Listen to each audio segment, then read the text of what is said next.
Good morning વિદ્યાર્થી મિત્રો, હું છું ગોહિલ જીતેન્દ્ર. આપ લોકોનું આપણી YouTube ચેનલમાં હાર્દિક સ્વાગત કરું છું. કોરોનાની ચાલી રહેલી મહામારીને કારણે આપણી શાળામાંથી હવે ઓફલાઈન શિક્ષણ બંધ હોવાથી હવે તમને અમે ઓનલાઈન શિક્ષણ પૂરું પાડી રહ્યા છીએ. તો આજે આપણે ધોરણ 10 વિજ્ઞાનમાં છેલ્લે આપણે પ્રકરણ નંબર 5 તત્વનું આવર્તીય વર્ગીકરણ પૂર્ણ કર્યો ચેપ્ટર. હવે આપણે એક નવા ચેપ્ટર સાથે આજે મળ્યા છીએ. તો આજના પ્રકરણમાં પ્રકરણ નંબર 13 નો અભ્યાસ કરીશું, જેનું નામ છે વિદ્યુત પ્રવાહની ચુંબકીય અસરો. તો તમે બાળકો પ્રકરણ નંબર 12 વિદ્યુત વિશે સમજી ગયા છો, જેની અંદર વિદ્યુત પ્રવાહની વ્યાખ્યા પણ આવી ગઈ છે કે વિદ્યુત પ્રવાહ કોને કહેવાય. એકમ સમયમાં આડછેદમાંથી પસાર થતા વિદ્યુત ભારના જથ્થાને વિદ્યુત પ્રવાહ કહેવાય, તેના વિશે શીખી ગયા.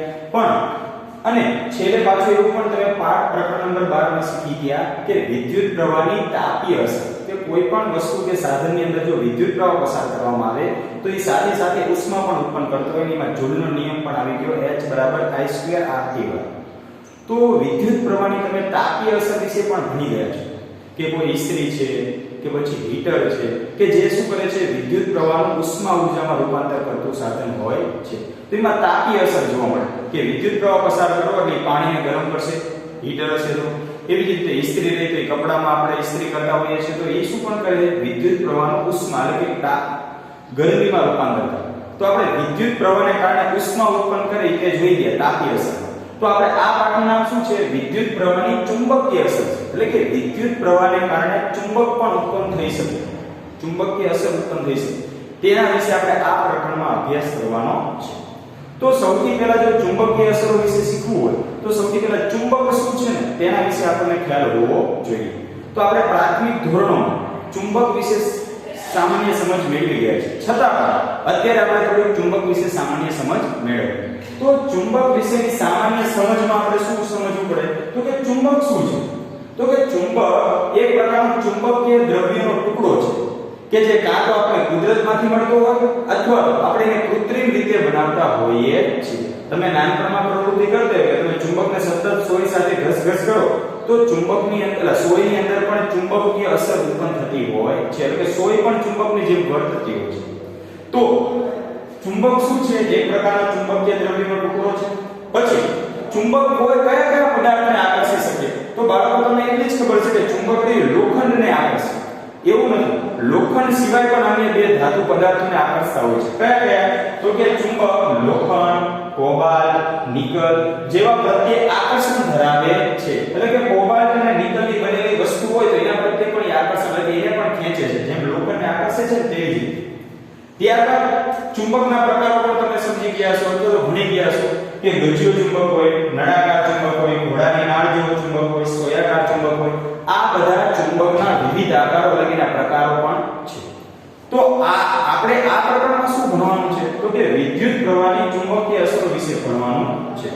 તો એક ઓસ્ટેડે નામના વૈજ્ઞાનિક હતા. એ કઈ રીતે આ અચાનક થયેલી શોધ છે, કઈ રીતે શોધ થયેલી છે તો એક ઓસ્ટેડે નામના વૈજ્ઞાનિક હતા કે જે પોતાની પ્રયોગશાળામાં પ્રયોગ એટલે કે પ્રેક્ટિકલ ઉપર એક સંશોધન કરી રહ્યા છે.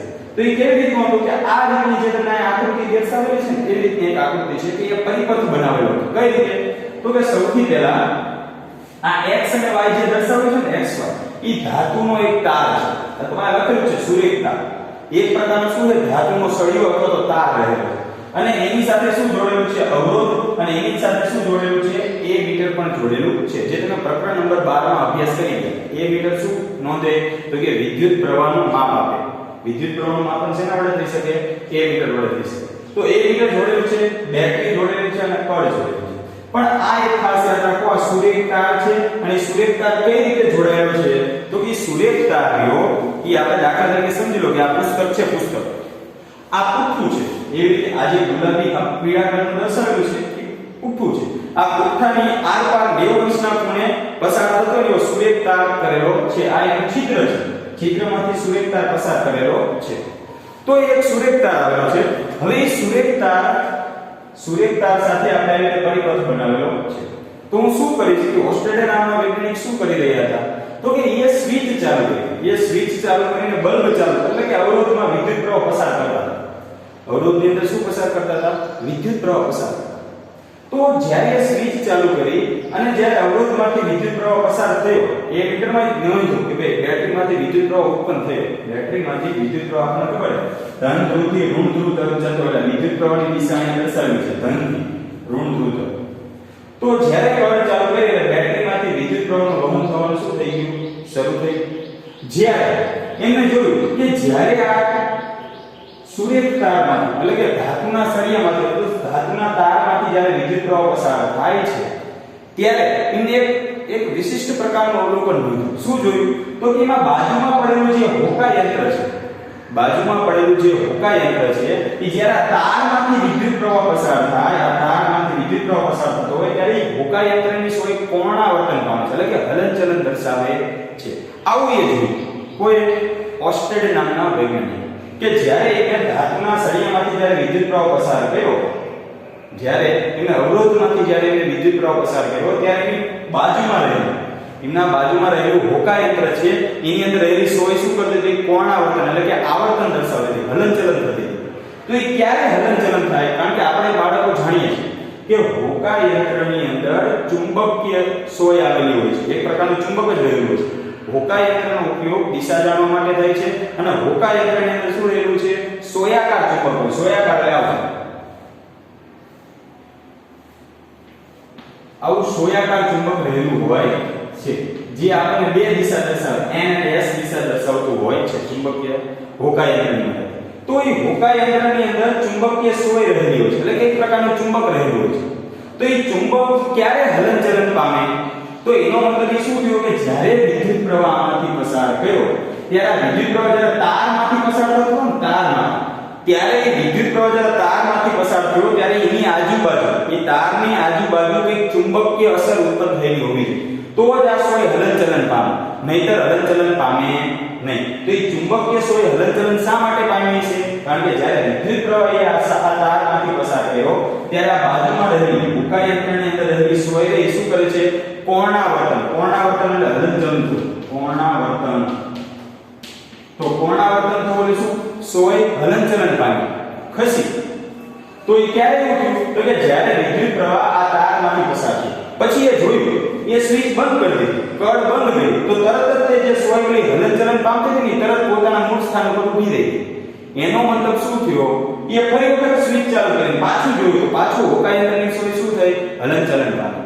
આ રીતે ઓસ્ટેડે જાણકારી મેળવી કે જ્યારે વિદ્યુત પ્રવાહ આ તારમાંથી પસાર થાય, જ્યારે વિદ્યુત પ્રવાહ તારમાંથી પસાર થાય ત્યારે તારની આજુબાજુ ચુંબકીય અસર ઉત્પન્ન થાય એટલે કે તાર કે નહીં ત્યારે ચુંબક જેમ વર્તતો હશે, ત્યારે તાર છે શેના જેમ વર્તતો હશે? ચુંબકની જેમ વર્તતો હશે. તો જ આ જે હોકા યંત્રની અંદર રહેલી ચુંબકીય સોય ની કોણાવર્તન પામે, નકર કોઈ ચુંબક હલનચલન દર્શાવે નહીં. તો આ પ્રયોગ ઉપરથી આપણે આ પ્રકરણ ભણવાનું છે કે વિદ્યુત પ્રવાહની ચુંબકીય અસર, કે જ્યારે તમે કોઈ તારમાંથી વિદ્યુત પ્રવાહ પસાર કરશો ત્યારે શું દર્શાવશે? શું ઉત્પન્ન કરશે? ચુંબકીય અસર એટલે કે પોતે ચુંબક તરીકે વર્તશે. જ્યારે કોઈ આવી રીતે તાર આ તારમાંથી જ્યારે વિદ્યુત પ્રવાહ પસાર થતો હોય, જ્યારે તારમાંથી વિદ્યુત પ્રવાહ પસાર થતો હોય ત્યારે જ્યારે તારમાંથી વિદ્યુત પ્રવાહ પસાર થતો હોય ત્યારે તાર શેના જેમ વર્તે? ચુંબકની જેમ વર્તે છે. અને જો વિદ્યુત પ્રવાહ ન પસાર થતો હોય તો કોઈ સામાન્ય તાર બની જાય, પછી ચુંબકની જેમ વર્તતો હોતો નથી. આવું કોણે શોધી કાઢ્યું? ઓસ્ટેડ નામના વૈજ્ઞાનિકે શોધી કાઢ્યું કે ભાઈ જ્યારે કોઈ તારમાંથી વિદ્યુત પ્રવાહ પસાર કરો ત્યારે તાર ચુંબકની જેમ વર્તતો હોય છે. તો ઈ શું થયું? વિદ્યુત પ્રવાહની ચુંબકીય અસર એટલે કે વિદ્યુત પ્રવાહ દ્વારા આપણે ચુંબક ઉત્પન્ન કર્યું એવું કહેવાય, એટલે કે ચુંબકીય અસર ઉત્પન્ન થાય એવું કહી શકાય. તો એવું કોઈ પ્રયોગ કર્યો હતો?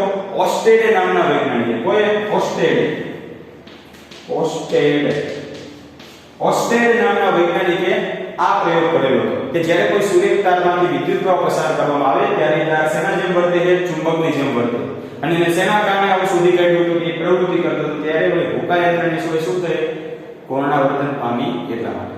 તો આ બાળકો તમને ખબર પડશે શેની પ્રવૃત્તિ તમને આપેલી છે સ્ટાર્ટિંગમાં તે પ્રકરણ નંબર 13 તમે પાઠ્યપુસ્તકમાં જોઈશો તો સૌથી જ પહેલી પ્રવૃત્તિ 13.1 આ આકૃતિ આપેલી છે. તો એ શું દર્શાવે છે? તો કે વિદ્યુત પ્રવાહ દ્વારા ચુંબકીય અસર ઉત્પન્ન કરી શકાય છે. એનો આ પ્રયોગ તમને આપેલો છે. તો આપણે ચુંબક વિશે સામાન્ય માહિતી મેળવી, પછી ઓસ્ટેડના પ્રયોગનું અવલોકન જોયું એટલે કે તેના પ્રયોગ વિશે સમજૂતી મેળવી કે ભાઈ ઓસ્ટેડે શું પ્રયોગ કર્યો અને આ પ્રકરણમાં આપણે શેના વિશે ભણવાનું છે? તો આ પ્રકરણમાં આપણે એવું જ ભણવાનું છે કે જ્યારે વિદ્યુત પ્રવાહ પસાર થશે ત્યારે તાર શેના જેમ વર્તતો હશે, ચુંબકની જેમ વર્તતો હશે. અને આવું કોઈ સંસ્થાપિત એટલે કોઈ સંશોધન કરી કાઢ્યું, ઓસ્ટ્રેડ નામના વૈજ્ઞાનિકે શોધી કાઢ્યું. અને આ જ નિયમને આધારે એટલે કે આ વિદ્યુત પ્રવાહની ચુંબકીય અસરને આધારે ઘણા બધા ઉપકરણો કાર્યરત હોય છે. એ આપણે આગળ ભણીશું કે કયા કયા ઉપકરણો વિદ્યુત પ્રવાહની ચુંબકીય અસરને લીધે કાર્યરત થતા હોય છે. બરાબર, આ પાઠમાં તમારે વિદ્યુત મોટર, વિદ્યુત જનરેટર, પછી ઇલેક્ટ્રિક ક્રેન, આવું ઘણા બધા વિશે સાધનો વિશે તમારે સમજૂતી મેળવવાની છે. પણ સૌથી પહેલા આ જે ચુંબકની વાત કરી એમાં આપણે આ પાઠમાં ગજિયા ચુંબક વિશે ખાસ ભણવાનું આવશે. ગજિયો ચુંબક એટલે લંબચોરસ આકારનું ચુંબક હોય છે. તો ચુંબક કોઈ પણ ચુંબકની અંદર બે ધ્રુવ આવેલા હોય. કોઈ પણ આકારનું ચુંબક હોય, સોયાકાર હોય તો ભલે, ગજિયો ચુંબક હોય તો ભલે, નળાકાર હોય તો ભલે, કે પછી ઘોડાની નાળ જેવું હોય તો ભલે. કોઈ પણ ચુંબક હોય તો ચુંબકની અંદર કેટલા ધ્રુવ આવેલા હોય બાળકો? બે ધ્રુવ આવેલા હોય. કયા કયા? N અને S. N એટલે કેવો ધ્રુવ કહેવાય? North pole. ઇંગ્લિશમાં શું કહેવાય ને? નોર્થ પોલ એટલે કે ઉત્તર ધ્રુવ કહેવાય. જ્યારે S એટલે કેવો કહેવાય? સાઉથ પોલ એટલે કે એને શું કહેવાય? દક્ષિણ ધ્રુવ તરીકે ઓળખવામાં આવે છે. તો ચુંબકની અંદર બે ધ્રુવ રહેલા હોય, N અને S એટલે કે ઉત્તર ધ્રુવ અને દક્ષિણ ધ્રુવ. ખાસ યાદ રાખવું, N એટલે ઉત્તર ધ્રુવ કહેવાય, S એટલે કેવો ધ્રુવ કહેવાય? દક્ષિણ ધ્રુવ કહેવાય. તો ચુંબકની અંદર બે ધ્રુવ આવે. તો આ ગજિયો ચુંબક છે, ગજિયા ચુંબકની અંદર બે ધ્રુવો હોય છે. હવે કોઈ પણ ચુંબક, આપણે કોઈ પણ ચુંબક લઈએ તો ચુંબકનું ચુંબકીય ક્ષેત્ર હોય, એને આકર્ષવાની શક્તિ રહેલી હોય ચુંબકની અંદર. સમજી લો કે ભાઈ આ એક ગજિયો ચુંબક છે, કારણ કે લંબચોરસ આકારનો છે, લંબઘન આકારનો. તો આ ગજિયો ચુંબક છે. હવે આ ગજિયા ચુંબકની આસપાસ સમજી લો કે ભાઈ આ લોખંડની ખીલી છે. જો આ લોખંડની ખીલી આટલી બધી દૂર હશે તો એ નહીં આકર્ષતું હોય. કેમ? કારણ કે અહીંયા સુધીનું ચુંબકીય ક્ષેત્ર રહેલું નથી, અહીંયા સુધી અસર નહીં રહેશે. પણ જેમ જેમ એ લોખંડની ખીલીનું નજીક લાવું તરત જ શું થશે? આ એને આકર્ષણ એની પ્રત્યે શું થશે? આકર્ષાશે. એનો મતલબ કોઈ પણ ચુંબક હોય ને, કોઈ પણ ચુંબક, એનું ચુંબકીય ક્ષેત્ર રહેલું હોય. શું રહેલું હોય? ચુંબકીય ક્ષેત્ર. હવે ચુંબકીય ક્ષેત્ર કોને કહેવાય? એની વ્યાખ્યા આપણે પહેલા અહીંયા સમજી લઈએ કે ચુંબકીય ક્ષેત્ર કહેવાય કોને.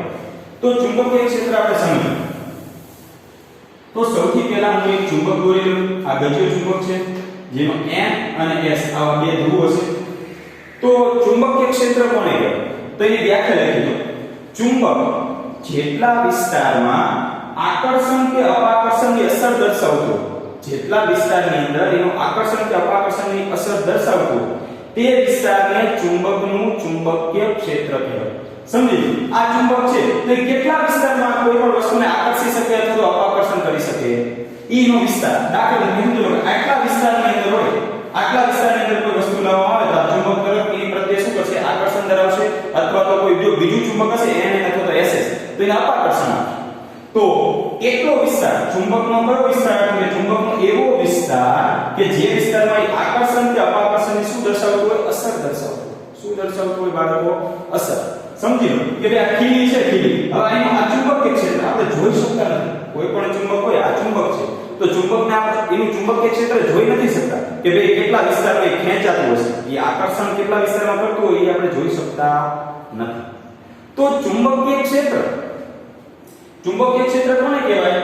તો કે ચુંબક જેટલા વિસ્તાર, આ ચુંબક છે એ જેટલા વિસ્તારમાં આકર્ષણ કે અપાકર્ષણની અસર દર્શાવતું એટલે કે જે વિસ્તારમાં પોતે ખેંચી શકતું એટલો એનો વિસ્તાર. પછી ચુંબક આયા પડે ખૂબ જ દૂર વસ્તુ લાવો લોખંડની તો એ આકર્ષી શકતું નથી. કેમ? કારણ કે એનું ચુંબકીય ક્ષેત્ર ત્યાં સુધી નથી ફેલાયેલું. એટલા માટે કારણ કે કોઈ પણ ચુંબક હોય તો એનું ચુંબકીય ક્ષેત્ર મર્યાદિત અમુક વિસ્તાર સુધી જ આકર્ષવાની શક્તિ ધરાવતું હોય છે.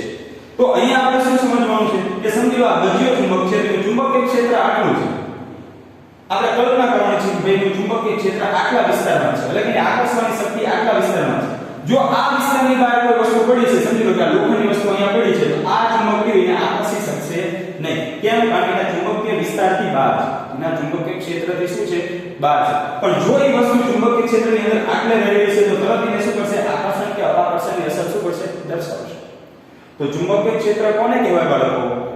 તો કે ચુંબક જેટલા વિસ્તારમાં આકર્ષણ કે અપાકર્ષણ ની અસર દર્શાવતું હોય તે વિસ્તારને ચુંબકનું શું કહેવાય? ચુંબકીય ક્ષેત્ર કહેવાય. અને દરેક ચુંબકનું ચુંબકીય ક્ષેત્ર અલગ અલગ હોય છે. તમે જો આવું નાનું એવું ચુંબક લો તો એનું ચુંબકીય ક્ષેત્ર નાનું એવું હોય કારણ કે ઓછામાં આટલામાં જ આકર્ષણ કે અપાકર્ષણની અસર દર્શાવશે. પણ મોટું ચુંબક લો તો એની આકર્ષવાની અને અપાકર્ષણ એટલે કે એની અસર કેવી હશે? લાંબા વિસ્તારમાં હશે. તો જેમ ચુંબક અલગ અલગ એટલે કે કદ વધતું જાય એનું ચુંબકીય ક્ષેત્ર પણ શું થતું જાય? મોટું થતું જાય. તો જુદા જુદા ચુંબક હોય તેનું ચુંબકીય ક્ષેત્ર પણ શું હોય? જુદું જુદું. તો ચુંબકીય ક્ષેત્ર પહેલા કોને કહેવાય? એ શબ્દ તમને સમજાવવો જોઈએ બાળકો કે ચુંબકીય ક્ષેત્ર કોને કહેવાય? કે ચુંબક જેટલા વિસ્તારમાં આકર્ષણ કે અપાકર્ષણની અસર દર્શાવશે તે વિસ્તારને આપણે શું કહીશું? ચુંબકીય ક્ષેત્ર કહીશું. તો ચુંબકીય ક્ષેત્ર જો આ તમને આ શબ્દ સમજાઈ જાય આ પ્રકાર એકદમ સહેલું લાગે.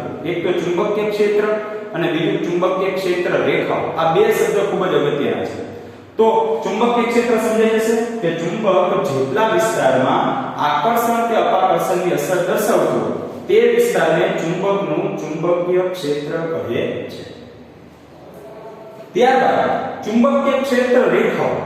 હવે સમજવાની વાત છે ખરેખર કે ચુંબક રહ્યું ચુંબક એનું ચુંબકીય ક્ષેત્ર દેખાતું નથી કે આયા ચુંબક બધા કઈ રીતે ખેંચે એવું આપણે જોઈ શકતા નથી. એવા તાર પણ નથી કે આમ ખેંચી લે.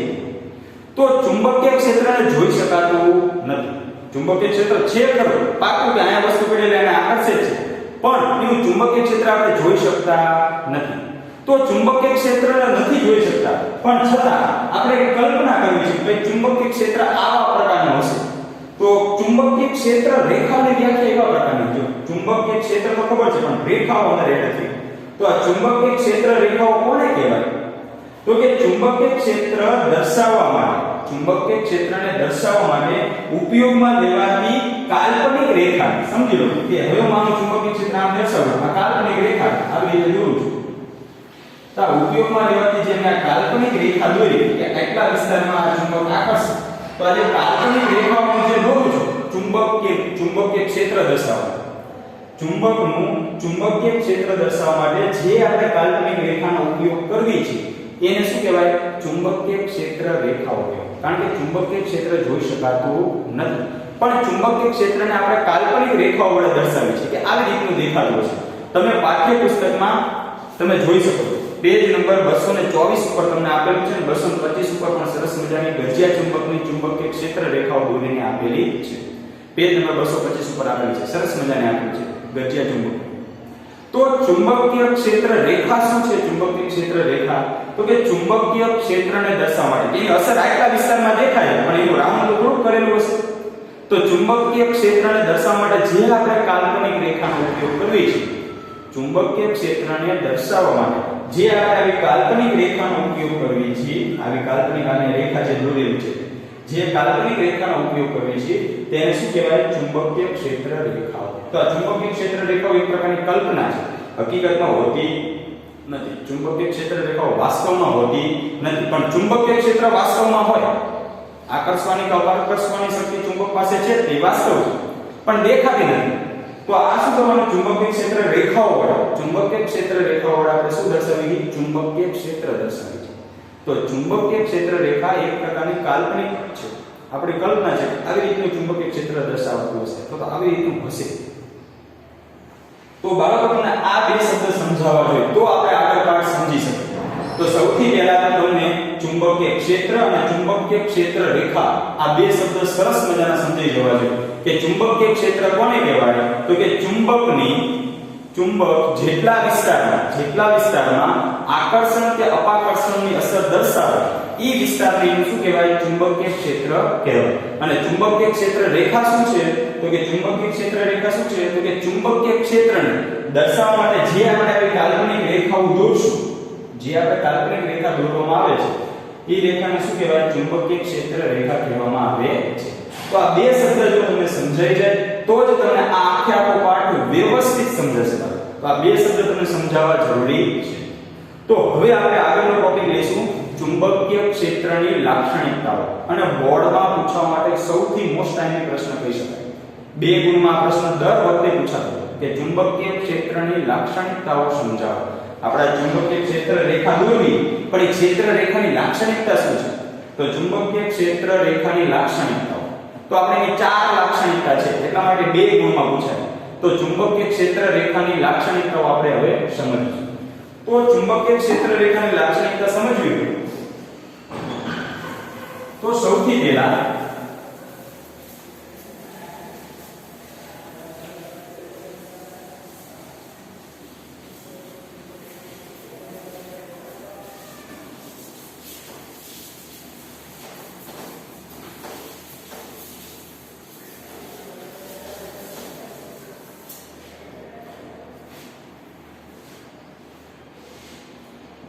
આકૃતિ દોરી સમજાવવાની આવે એને એમાં આપણે ગજિયા ચુંબકની જ આકૃતિ દોરવાની છે. તો ચુંબકીય ક્ષેત્રની લાક્ષણિકતાઓ આપણે એ ટોપિકની ચર્ચા અહીંયા કરીશું. શું કરીશું? ચુંબકીય ક્ષેત્ર રેખાઓ લાક્ષણિકતા.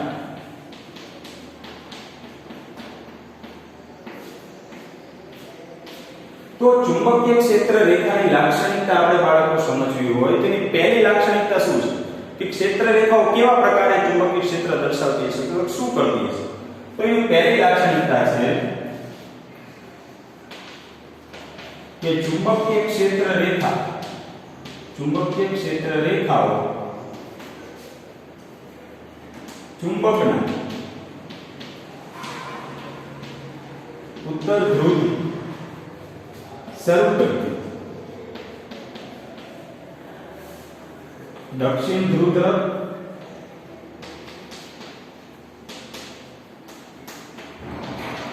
તથા ચુંબકની અંદર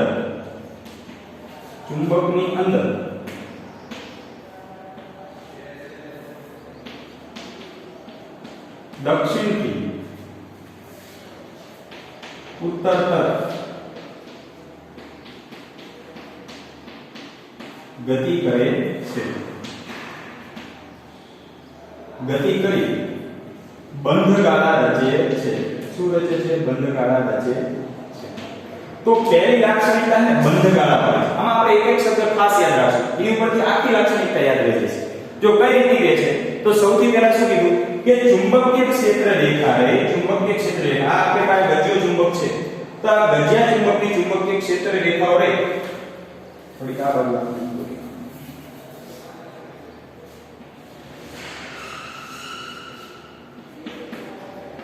આ ગજિયો ચુંબક છે તેની ચુંબકીય ક્ષેત્ર રેખાઓ કઈ રીતે રચાતી હશે એટલે કે આપણે એને કઈ રીતે દોરતા હશું તો કે ગજિયા ચુંબકની ચુંબકીય ક્ષેત્ર રેખાઓ બહારની તરફ અહીંયા લખવાનું રહી ગયું બહારની તરફ ગજિયા ચુંબકીય ક્ષેત્ર રેખાઓ બહારની તરફ કઈ રીતે ગતિ કરે તો કે ચુંબકના ઉત્તર ધ્રુવથી આ ચુંબકનો ઉત્તર ધ્રુવ છે ઉત્તર ધ્રુવથી શરૂ કરી ચુંબકના દક્ષિણ ધ્રુવ તરફ એટલે આ રીતે ગતિ કરતી ચુંબકના કયા ધ્રુવથી ચાલુ થશે ઉત્તર ધ્રુવથી શરૂ કરી કયા ધ્રુવ તરફ દક્ષિણ ધ્રુવ તરફ આ ચુંબકની બહાર પ્રશ્ન આવે કે ચુંબકની બહાર ચુંબકીય ક્ષેત્ર રેખાની દિશા શું હોય તો કે ચુંબકની બહાર ક્યાંથી હશે તો કે ઉત્તર ધ્રુવથી શરૂ કરી દક્ષિણ ધ્રુવ તરફ ચુંબકની બહાર ચુંબકીય ક્ષેત્ર રેખા ઉત્તર ધ્રુવથી શરૂ કરી દક્ષિણ ધ્રુવ તરફ અને ચુંબકની અંદર પૂછાય તો દક્ષિણ ધ્રુવથી શરૂ કરીને ક્યાં તરફ ઉત્તર ધ્રુવ તરફ દક્ષિણ ધ્રુવથી શરૂ કરીને ઉત્તર ધ્રુવ તરફ આ રીતે ચુંબકીય ક્ષેત્ર રેખા આખો બંધગાળો રચે છે આ રીતે ચુંબકીય ક્ષેત્ર રેખા શું રચે બંધગાળો રચે છે તો પહેલી લાક્ષણિકતા શેની છે બંધગાળા વાળી છે તો બાળકો આ પહેલો શબ્દ યાદ રાખો બંધગાળા વાળી એની ઉપરથી આખી તમને લાક્ષણિકતા યાદ રહી કે ચુંબકીય ક્ષેત્ર રેખાઓ ચુંબકની બહાર ચુંબકીય ક્ષેત્ર રેખા છે એ ચુંબકની બહાર કઈ રીતે ગતિ કરે તો કે ચુંબકની બહાર ઉત્તર ધ્રુવથી શરૂ કરી દક્ષિણ ધ્રુવ તરફ અને ચુંબકની અંદર દક્ષિણ ધ્રુવથી ઉત્તર ધ્રુવ તરફ ગતિ કરી આખા બંધગાળા રચે છે તો આવી રીતે આપણે જે બીજી પણ દોરી દે ચુંબકીય ક્ષેત્ર રેખાઓ તો અસંખ્ય હોય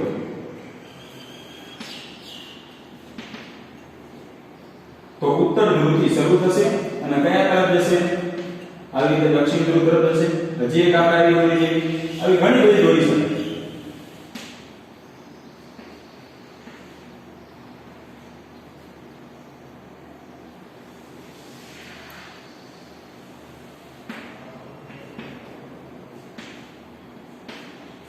તો આ રીતે ગતિ કરતી હશે આવી ઘણી બધી અસંખ્ય ચુંબકીય ક્ષેત્ર રેખાઓ હોય છે જ્યાં સુધીનું ચુંબકીય ક્ષેત્ર હોય ત્યાં સુધી તો પહેલી ચુંબકીય ક્ષેત્ર રેખાની લાક્ષણિકતા યાદ રહે કે ચુંબકીય ક્ષેત્ર રેખાઓ ચુંબકની બહારની તરફ ઉત્તર ધ્રુવથી શરૂ કરી દક્ષિણ ધ્રુવ તરફ તથા ચુંબકની અંદર દક્ષિણથી ઉત્તર તરફ દક્ષિણ ધ્રુવથી ઉત્તર ધ્રુવ તરફ ગતિ કરી બંધગાળા રચે છે તો આ પહેલી લાક્ષણિકતા છે બીજી લાક્ષણિકતા શું છે બાળકો તો તો બીજી લાક્ષણિકતા એવી છે કે જ્યાં ચુંબકીય ક્ષેત્ર રેખા જ્યાં ચુંબકીય ક્ષેત્ર રેખાઓ જ્યાં ચુંબકીય ક્ષેત્ર રેખાઓ નજીક નજીક હોય ત્યાં પ્રબળ ચુંબકીય ક્ષેત્ર તથા જ્યાં ચુંબકીય ક્ષેત્ર રેખાઓ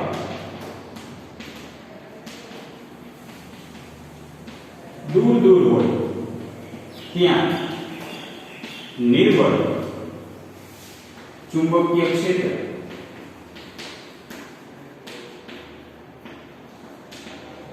હોય. તો બીજી લાક્ષણિકતા યાદ રાખવાની તો પ્રબળ નિર્બળ હોય. આ રીતે શબ્દ પકડી લેવાનો. બીજી લાક્ષણિકતા કઈ રીતે યાદ રાખવાની? પ્રબળ નિર્બળ વાળી છે બીજી લાક્ષણિકતા. તો શું કહે છે? જ્યાં ચુંબકીય ક્ષેત્ર રેખાઓ નજીક આવેલી હોય. દાખલા તરીકે ધ્રુવ પાસે જો તો આ ચુંબકીય ક્ષેત્ર રેખાઓ એકદમ નજીક છે. બંને ધ્રુવ પાસે આ N અને S બંને ધ્રુવ પાસે ચુંબકીય ક્ષેત્ર રેખાઓ એકદમ કેવી છે? નજીક આવેલી છે. અને પછી તમે જોવો તો જેમ તમે દૂર જતા જાય ચુંબકીય ક્ષેત્ર હજી કદાચ એક મોટી દોરે તો એ ચુંબકીય ક્ષેત્ર હજી આમ દોરાશે તો આ ચુંબકીય ક્ષેત્ર રેખાઓ કેવી આવેલી છે? દૂર આવેલી છે. તો જ્યાં ચુંબકીય ક્ષેત્ર રેખા નજીક આવેલી છે ત્યાં ચુંબકીય ક્ષેત્ર કેવું છે? પ્રબળ છે. ત્યાં ચુંબકીય ક્ષેત્ર કેવું છે? પ્રબળ. અહીંયા આકર્ષણ શક્તિ સૌથી વધારે છે. તો અહીંયા ચુંબકીય ક્ષેત્ર પ્રબળ હોય જ્યાં ચુંબકીય ક્ષેત્ર રેખાઓ નજીક આવે. અને જ્યાં ચુંબકીય ક્ષેત્ર રેખાઓ દૂર આવેલી હોય, દૂર દોરેલી છે ચુંબકીય ક્ષેત્ર રેખાઓ. તો જ્યાં ચુંબકીય ક્ષેત્ર રેખાઓ દૂર આવેલી હોય ત્યાં ચુંબકીય ક્ષેત્ર કેવું છે? નિર્બળ છે. એટલે એટલી બધી ત્યાં આકર્ષણની શક્તિ હશે નહીં. તો બીજી લાક્ષણિકતા પ્રબળ અને નિર્બળ વાળી છે. તો પ્રશ્ન એવો પૂછાય કે ચુંબકનું ચુંબકીય ક્ષેત્ર સૌથી વધુ ક્યાં હોય?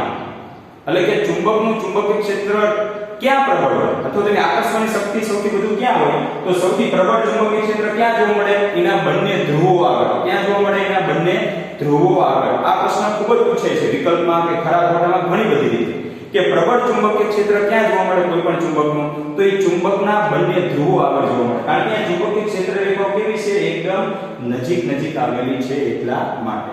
તો અહીંયા ચુંબકીય ક્ષેત્ર રેખાઓ એકદમ નજીક આવેલી છે એટલા માટે અહીંયા પ્રબળ ચુંબકીય ક્ષેત્ર હશે. અને જ્યાં ચુંબકીય ક્ષેત્ર રેખાઓ દૂર આવેલી હોય, જ્યાં ચુંબકીય ક્ષેત્ર રેખાઓ કેવી આવેલી હોય?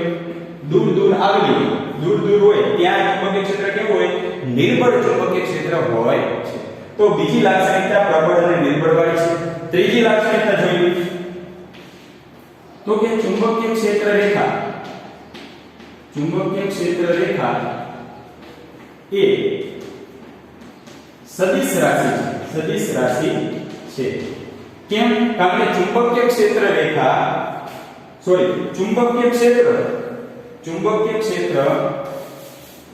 એ સદિશ રાશિ છે.